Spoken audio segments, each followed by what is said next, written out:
ஐயோ அதுக்குள்ள quarterly leave முடிஞ்சு ஸ்கூல் ரீஓபன் ஆகிடுச்சே. அழகா லீவ் எடுக்கலான்னு பார்த்தேன். அம்மா வேற இப்படி விரட்டி விட்டாங்களே. எல்லாரும் வந்துட்டாங்க போலயே. ஐயோ மேம்லாம் வேற பேப்பர் டிஸ்ட்ரிபியூட் பண்ணுவாங்க. என்ன மார்க் எடுத்து வச்சிருக்கேன்னு கடவுளே பயமா இருக்கு. ஹாய் சீனா, எப்படி இருக்க? ஹே ஹாய் அபி, எப்படி இருக்க? Miss you Abhi. 10 டேஸ் எப்படி போச்சுனே தெரியலல்ல.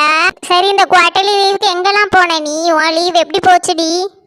நான் எங்கேயுமே போல, வீட்டில் தான் இருந்தேன். செம போர் இந்த 10 டேஸ்மே. ஆனால் இன்னைக்கு ஸ்கூலுக்கு வரவே பிடிக்கல. பேசாமல் லீவ் எடுத்துடலாமான்லாம் தோணுச்சு தெரியுமா. ஆனால் எங்கள் அம்மா தான் பேப்பர் டிஸ்ட்ரிபியூட் பண்ணுவாங்கன்னு அனுப்பி வச்சுட்டாங்க. நீ எங்கெல்லாண்டி போன இந்த குவார்டர்லி லீவுக்கு? உனக்கு எப்படி போச்சு இந்த குவார்டர்லி லீவ்? நான் செமையாக என்ஜாய் பண்ணேன். நான் எங்கள் ஃபேமிலியோட ஊட்டிக்கு டூர் போயிட்டேன் தெரியுமா. நேற்று காலையில் தான் வந்தோம் எல்லாரும். இன்னைக்கு ஸ்கூல் இருக்குல்ல, அதனால நேற்றே கூப்பிட்டு வந்துட்டாங்க என்ன. ஆமாடி மேம், பேப்பர் டிஸ்ட்ரிபியூட் பண்ணுறதை நினச்சாதான் பயமாக இருக்குது. நீ எப்படியும் எல்லாத்துலேயும் பாஸ் ஆயிடுவா, அப்புறம் ஏண்டி பயப்படுற? நான்லாம் ஃபெயிலே ஆவேன் சில சப்ஜெக்டில். நான் என்ன பண்ணுவேன் அப்போ? ஐயோ மேம் வேற அடி அடின்னு அடிப்பாங்களே போட்டு. சரி சரி வா, கிளாஸ்க்கு டைம் ஆச்சு, கிளம்பலாம். ப்ரேயர் பெல் அடிச்சிட போறாங்க. சரி, டூர் போனேன், நல்லா ஜாலியா இருந்தியா குவார்டர்லி லீவ்ல? மேம் பேப்பர் டிஸ்ட்ரிபியூட் பண்ணுவாங்களே இன்னைக்கு. மதியம் லஞ்ச் என்னடி கொண்டு வந்தேன்? எல்லாரும் அமைதியா இருங்க, அமைதியா இருங்க. மேம் பேப்பரோட வராங்கப்பா. கூடவே பெரிய கம்பு வேற வச்சிருக்காங்க. இன்னைக்கு யாருக்கெல்லாம் அடி விழ போதோ? மேம் வராங்களாம், பேப்பரோட வராங்களாண்டி. கண்டிப்பா அடிதான் வாங்குவேனா. ஃபெயில் ஆனா எல்லாரையும் அடிப்பாங்களே போட்டு. ஐயோ இந்த மார்க் வேற எடுத்து வச்சிருக்கேன்னு தெரியலையே. கடவுளே, 10 நாள் லீவ் கண்ணை மூடி திறக்கிறதுக்குள்ள போயிடுச்சே. இன்னைக்கு இந்த மேம் கையால அடி வாங்க வேண்டியதாயிடுச்சே. டீனா நல்லா நடிக்காத, இப்படிதான் சொல்லுவோம். ஆனா கடைசியில பாஸ் ஆயிருவேன். உன்னை நம்பி நான் தான் ஃபெயில் ஆவேன். இரு பேப்பர் வந்த பிறகு ஒன்னு வச்சுக்கிறேன். மேம் வராங்க, மேம் வராங்கடி. அமைதியா இருங்க. ஐயோ கையில பேப்பர் கம்பெல்லாம் வச்சிருக்காங்களே. கடவுளே, இன்னைக்கு என்னெல்லாம் நடக்க போதோ. இன்னைக்கு நான் அடி தான் வாங்குவேன்னு நினைக்கேன். கடவுளே கடவுளே, என்ன காப்பாத்து கடவுளே. Good morning ma'am. ஓ, குட் மார்னிங் சொல்லதுக்கு உங்களுக்கு இவ்வளோ நேரமா? நல்லா கதை விடுங்கடி, கதை விட்டுட்டே இருங்க. நாலு ஃபுல்லாக கதை விடுங்க. பேப்பரில் ஒன்றும் எழுதிடாதீங்க. 10 நாள் உங்கள் பேப்பர் கரெக்ஷன் பண்ணுறதுல எனக்கு ஸ்ட்ரெஸ்ஸே ஆகிடுச்சு. என்ன கிளாஸ் ஒருத்தி கூட நல்ல மார்க் எடுக்கலை. இதில் குட் மார்னிங் ஒரு கேடு. காலையிலே வந்ததும் குவார்டர்லி எக்ஸாம் பேப்பர் தருவாங்களேன்னு ஒரு கவலை இல்லை. உட்காந்து கதை விட்றாளுங்க வாய்க்கிலேயே. பேப்பரை திருத்தலான்னு பேப்பரை எடுத்தா எல்லாம் ஆன்சர் தப்பு. இந்த விக்கி வந்தானா இன்னைக்கு? விக்கியை தான் தேடிட்டு வந்தேன் கம்பை எடுத்துட்டு. என்னடா ஆன்சர் எழுதி வச்சிருக்க? பேப்பர் கொடுக்கும்போது இருக்கு உனக்கு. சும்மானாலே இந்த மேம் என்ன அடிக்குமே. இன்னைக்கு என்ன செஞ்சு வச்சேனோ? பேப்பர்ல நல்லா தானே எழுதுனேன். ஆன்சர் பார்த்து இந்த டீனாவை பார்த்து தான் எழுதுனேன். அவன் என்ன எழுதி வச்சான்னு தெரியலையே. ஒரே ஒரு பொண்ணு தான் ஃபுல் மார்க் எடுத்திருக்கான். மற்ற எல்லாம் 70க்கு கீழே. படிக்கிறீங்களா இல்லை சும்மா உட்காந்து தூங்கிட்டு போறீங்களா? ஒண்ணுமே தெரியல. 100ஆ? யாருடி அந்த 100ஆ இருக்கும்? ஐயோ வேற எல்லாருமே 70 கீழேயாமே. கடவுளே, 70 கீழேனா கண்டிப்பா அடிப்பாங்களே. என்ன காப்பாத்திருப்பான். உங்கள்கிட்ட பேசினா வேலைக்கு ஆகாது. இன்னைக்கு எல்லாரும் ஆன்சர் பேப்பரையும் தந்த அடி இருக்கு. 70 கீழே எவெல்லாம் எடுக்க இன்னைக்கு அடிய வரும் உங்களுக்கு. ஃபர்ஸ்ட் பேப்பரே ராஜு. எங்கடி அவன் எடுத்திருக்க மார்க்க பாரு. Ma'am Raju absent ma'am. அதானே பார்த்தேன். இன்னைக்கு பேப்பர் டிஸ்ட்ரிபியூட் பண்ணுவாங்கன்னு வேனுக்குனே ஆப்சென்ட் ஆயிருப்பான். நாளைக்கு வராமையே போயிருவான். அன்னைக்கு இருக்கு அவனுக்கு அடி. நெக்ஸ்ட் யாரு? அபி, இங்க வா. மேம் இதோ வந்துட்டேன் மேம். இது என்னடி மார்க்கு? ஒன்ட்ட இருந்து எவ்வளோ எக்ஸ்பெக்ட் பண்ணேனா? இது என்ன 73 எடுத்து வச்சிருக்கா? 73லாம் ஒரு மார்க்கா? ஏதோ என் அடியில இருந்து எஸ்கேப் ஆக எடுத்த மார்க் மாதிரிலாம் இருக்கு. நீலாம் 100 எடுப்பேன்னு நான் நினைச்சிட்டு இருந்தா 73 எடுத்து வச்சிருக்க. மேம் சாரி மேம், ஜஸ்ட் ஒரு ஸ்மால் மிஸ்டேக்ல தான் மேம் இந்த மார்க் போயிடுச்சு எனக்கு. பிக் ஆன்சர்ல சின்ன ஒரு மிஸ்டேக் பண்ணிட்டேன்.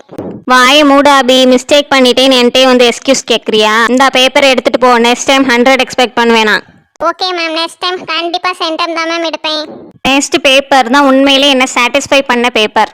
நான் கிளாஸ் எடுக்கிறதுக்கு உருப்படியா இருக்கிற பொண்ணு அந்த ஒரே பொண்ணு மட்டும்தான். நான்சி, நீ வாமா. எல்லாரும் கிளாப் பண்ணுங்க கேர்ள்ஸ்.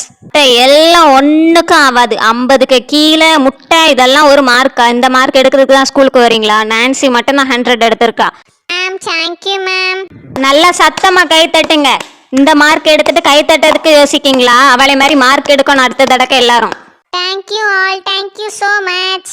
எல்லாரும் நான்சியோட பேப்பரை வாங்கி பாருங்க. எப்படி அவ 100 எடுத்திருக்கா, என்னெல்லாம் எழுதியிருக்கான்னு, ஒவ்வொரு கொஸ்டினுக்கும் எப்படி ஆன்சர் பண்ணியிருக்கான்னு. அப்பதான் உங்களுக்கு தெரியும் எப்படி 100 எடுத்து பேப்பர் இருக்கும்னு. காலையிலே பயந்து பயந்து வந்தியடி. இந்த 100 மார்க்குக்கு தான் இவ்வளோ சீனு போட்டியா? உன்னை நம்பி நான் வேற இவன் நமக்கு துணையா இருப்பான்னு நினைச்சிட்டேனே. ஆஹா, இதுதான் சூப்பர் பேப்பர்ல. இந்த பேப்பருக்கு தான் இவ்வளவு நேரம் வெயிட்டிங். எப்பா என்ன பெரிய மார்க் எடுத்துட்டாரு. விக்கி இங்க வாப்பா கொஞ்சம். Ma'am I am here. டேய் விக்கி, வாய மூடு. இதுக்கு மட்டும் குறைச்சலே இல்ல. என்னடா எழுதி வச்சிருக்க எக்ஸாம் பேப்பர்ல? ஒரு கொஸ்டின் கூட கரெக்டா இல்ல. எப்படியோ 10 மார்க் எடுத்திருக்க. அதுவும் இல்லைன்னா முட்டை தான் எடுத்திருப்ப. Short note on bullet train எழுத சொன்னா கமான் பேபி லெட்ஸ் கோ அந்த புல்லட்னு எழுதி வச்சிருக்கேன். உன்கிட்ட பாட்டாட எழுத சொல்லிருந்து. ஐயோ பாட்டை எழுதி வச்சுட்டோமா? சும்மா தானே எழுதணும். புல்லட்டுன்னு மேட்ச் ஆனதை எழுதிட்டோமே. ஐயோ பாட்டை எழுதி வச்சுட்டேனே. ஐயோ இவளுங்க வேற சிரிப்பாளுங்களே எல்லாரும் சேர்ந்து. ஐயோ கடவுளை செம ஃபன்னு விக்கி, பாட்டையா எழுதி வச்ச, இன்னைக்கு அடிதான் உனக்கு போ. ஆம்ட்ட வசதியா சிக்கிக்கிட்டான். ஏய் வாயை மூடுங்கடி, எல்லாரும் சிரிக்கிறாங்களே. ஐயோ மானம் போகுது. டேய் புல்லட்னா புல்லட் சாங்கையாட எழுதணும். என்னடா எழுதி வச்சிருக்க? கையை நீட்டு. உனக்குலாம் 100 அடி போட்டாலும் பத்தாது.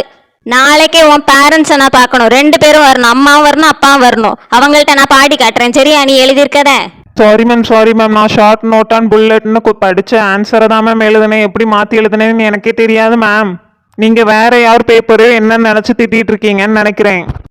ஆஹா விக்கி, இது என்ன புது டெக்னாலஜியா தப்பிக்கிறதுக்கு? VIKKI நீ தானே. இதுக்கு மேலே என்ன திருத்தணும் உனக்கு? பேப்பர் தான்டா. ஒன்ன தப்பு சொன்னா நீ என்ன தப்பு சொல்றேன்னு? மேம் அப்படி இல்லை மேம். சாரி மேம், என்ன மன்னிச்சிருங்க மேம். நான் நல்லா படிச்சுதான் மேம் எழுதுனேன். எப்படி மாற்றி எழுதுனேன்னு தெரியல மேம். நெக்ஸ்ட் டைம் நான் கரெக்டாக எழுதிடுவேன்.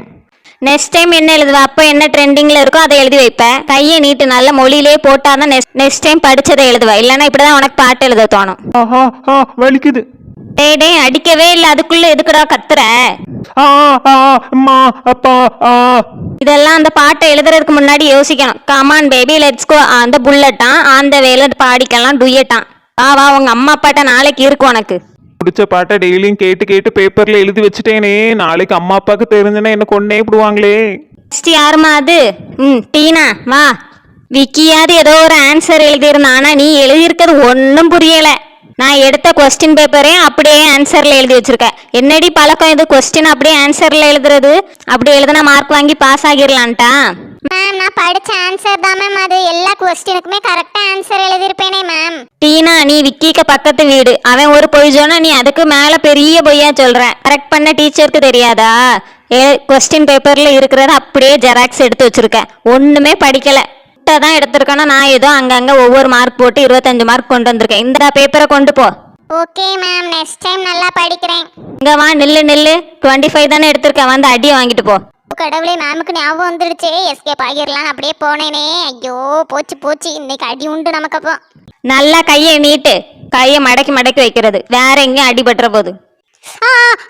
அம்மா அப்பா மொழியிலே போட்டுடுச்சே.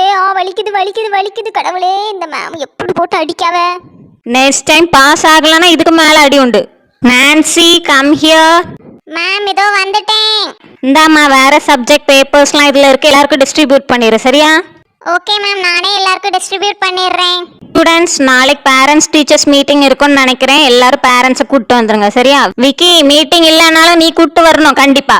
நான் தனியா மீட் பண்ண வேண்டியது இருக்கு உன் பேரண்ட்ஸை. இப்படி வசமா சிக்கிக்கிட்டேனே. வழக்கம் போல நான்சி தான் ஃபர்ஸ்ட் ரேங்க் எடுப்பான்னு நினைக்கிறேன். Nancy congratulations. ஏய் Nancy, super first rank Nancy. Okay, next mid டேர்ம்ல நல்லா படிச்சு மார்க் எடுக்கிற வழியை பாருங்க. சரியா?